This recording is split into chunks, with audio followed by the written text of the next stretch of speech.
I know they've trained very hard for the past at least 2 months. We've been training, and over the past 3 weeks, we've had concentrated training here in this gym. So I know they're all confident. They're itching to go to the World Championships and to do well. There's nothing bigger than wearing the colors of your country and representing your country.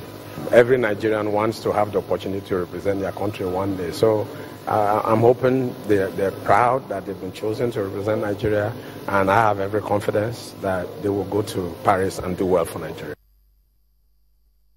I also believe that the ladies have the quality to go to Paris and do well for Nigeria. I just want to wish them all the best. And then best wishes also to the Federation as Nigeria look forward to winning that bid to host the 2018 Africa Wrestling Championship. So all the best, Africa, because the country is going against Tunisia.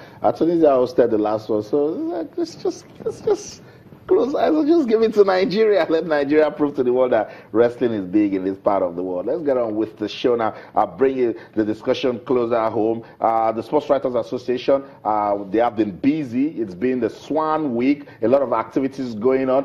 Today there was a football match between sports editors and some veterans of football. Yes, but most importantly, in this meetings, Alfred, they've been trying to proffer solutions to some of the problems of sports in Nigeria. I listened to the Chief Executive Officer of the League Management Company in the Carabao, and he says the moment we start seeing sports as a business, we'll start doing well, and I think I agree. I was at that seminar on Wednesday as part of the Lagos Swan Week.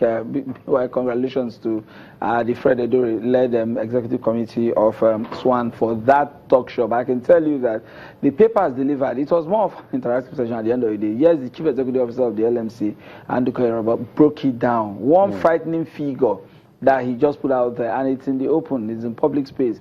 Companies in Nigeria spend as much, at the last count, in the last 1 year, findings from the CBN figures show that we spent over $110 million supporting sports outside the shores of the country. Wow. I look at the profile of support, in terms of support, sponsorship for local sports, not just football, this is about 10 billion naira. So you see the disparity. The more that we look at this thing as first, not the patriotic front, that this is our own, this is our sport, this is our climb, this is where the industry is created. That's right. The more we just miss the point. We want to say, okay, these brands are already established, we want to support them. It just flies into thin air, because at the end of the day, the more you support these guys, the more you're creating employment for other climbs and not for, and which is not, for me, not good enough. I totally agree with you. The Carabao was speaking at the Swan seminar on the topic, Nigerian sports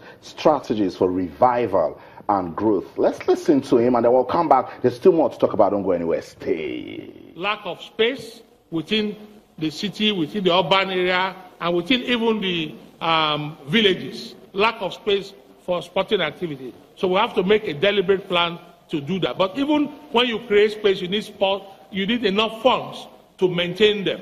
Stop relying on government subvention or allocation. Begin to look at new ways. Tax corporate bodies. Find creative ways of taxing corporate bodies to earn money for that. If we fully appreciate what sports does for us, if we quantify the attention, the goodwill we get as a nation in sports, we will see the urgency to improve our performance at this. Imagine what 1 minute standing on the podium of a successful athlete would do. It's with pride and relish that we remember our performance at Olympics 1996. And every time Nigeria climbs the rostrum as a winner of a medal, the attention, 30 seconds or 15 seconds, that you zero in on the Nigerian athletes or the Nigerian team taking that medal cannot be quantified in the cost of advertisements, in the cost of the exposure that you get in it. So there's no amount of money you put in sports that is too much. Sports revolution has started, but it does not appear as if we are even appreciated. We still see in the local parlance, in the jocular manner that some people say, we still see sports as the department of small children and play. We do not take it seriously enough to know that it is actually an industry. But if we needed a reminder perhaps we have to look back to what countries have done in the last couple of years. China, for instance, is taking an advanced process of becoming a world leader in the next 10 to 15 years. What it has done with its football league is a sample of what China has done. If you look at the sprints, where Nigeria used to dominate, Nigeria used to feature in the finals of all the sprints, we have since been replaced by countries like China and Japan. The Asians have come in. It is not by any coincidence. These people have had deliberate policies to groom athletes to take our place. But they've gone on now to make it an industry to earn money from it.